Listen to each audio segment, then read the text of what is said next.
andu kabindari gaka ni mwagwatire mbaru mirurungano eno ya Gen Z ofisi yaku ya Deputy President. Mimi ningetaka kuuliza watu wa heshima wa Kenya, mambo ya Gen Z hakuna mtu ajui pahali ilitoka kwa sababu ya finance bill. Hizi demonstration ilikuwa katika 35 counties in Kenya, na ni mambo ilijitokeza kwa sababu ya hasira ya wananchi. Hata nyinyi mnaishi hapa na wananchi mnajua ni kitu ilikuwa spontaneous.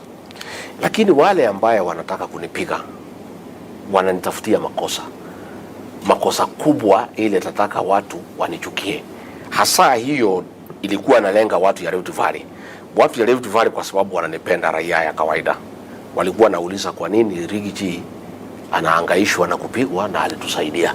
Na ni muungwana, ni mtu mzuri. Sasa lazima kungetafutwa kitu ya kuumiza hao roho ya kwamba ati mimi na ofisi yangu tulishiriki katika maneno ya hiyo migomo. Mimi ni naibu wa rais. Ninawezaje kupinga ile serikali ambayo niko ndani yake? Number 2, wapi ushahidi? Sasa tulikuwa kabla hatujachaguliwa tulikuwa na hiyo tabia. Na hiyo ndio shida ilikuwa na akina Bwana Kinoti. Mambo ya kuwekelea watu makesi ya uongo kwa sababu ya siasa. Mimi na rais tukaahidi wa Kenya ya kwamba tukichaguliwa hatutarudia tena kutumia vitengo vya upelelezi kueneza siasa. Mimi mwenyewe nilifunguliwa mashtaka ya uongo nikiwa mbunge wa Madera, na ilikuja kuondolewa saa ile tumeingia, wakaenda kotini wenyewe wakaswea affidavit kusema hakukuwa na ushahidi, ilikuwa ni mambo ya kusindikishwa, wanifungulia mashtaka ya uongo. Kuna watu wamekuwa wakijaribu kuhujumu maofisa karibu na mimi ndio wanipake mimi matope. Kama watu ya Gen Z ni wa Rigathi Gachagua, mimi ni mwanasiasa ako na umaarufu sana. Hakuna mwanasiasa yeyote Kenya angetaka Gen Z kuwe nyuma yake.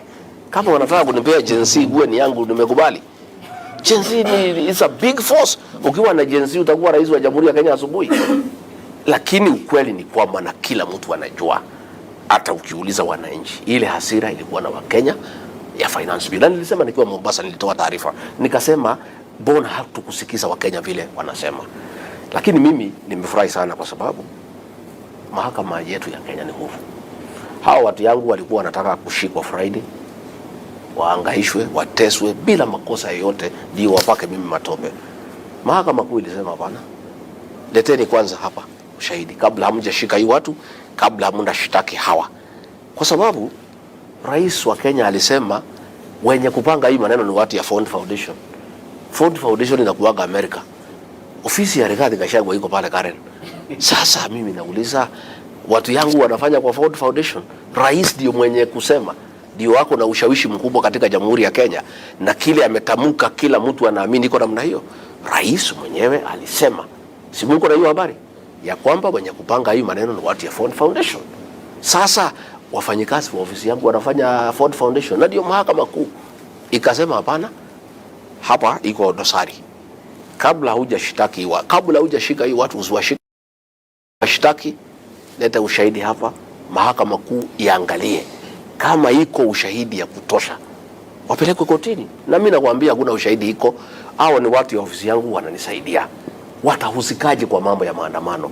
Tena maandamano katika county 35 itapangwa na watu 35 counties katika Jamhuri ya Kenya. Na niulize maidara ya upelelezi, hii maneno yote ikipangwa katika 35 counties walikuwa wapi? Nafikiri ni mzuri tuheshimu wa Kenya. Wa Kenya ni watu werevu, na tukifanya vitu zingine tuheshimu wa Kenya. Tusionyeshe wa Kenya madharau. Wa Kenya ni watu werevu, hakuna kitu hawajui. Uliza hao majenzi, uliza wazazi wao. Walikuwa kila mtu natoka nyumbani anapewa maji, anapewa fare.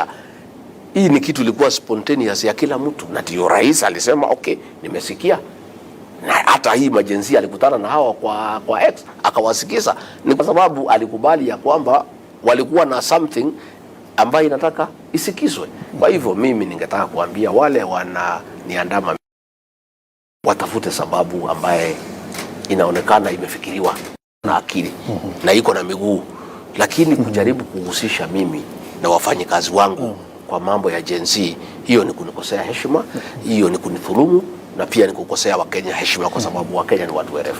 Na kwa ndo mareuria atiriri mbere ya muthaura haritie kwa ndo mareuria ni mwaragia na president uvoro wa maundu mama no mwiraga uvoro wa ofisi yaku gukorwa kwina ndo mara nimemwambia mimi nimemwambia rais ile yote inaendelea. Nimemwambia mara mingi, mwambia hii inaendelea. Siku ya kwanza hiyo watu yangu walikuwa wanataka kukamatwa, nilimwambia rais. Akaita hiyo wakubwa wakakuja hapa.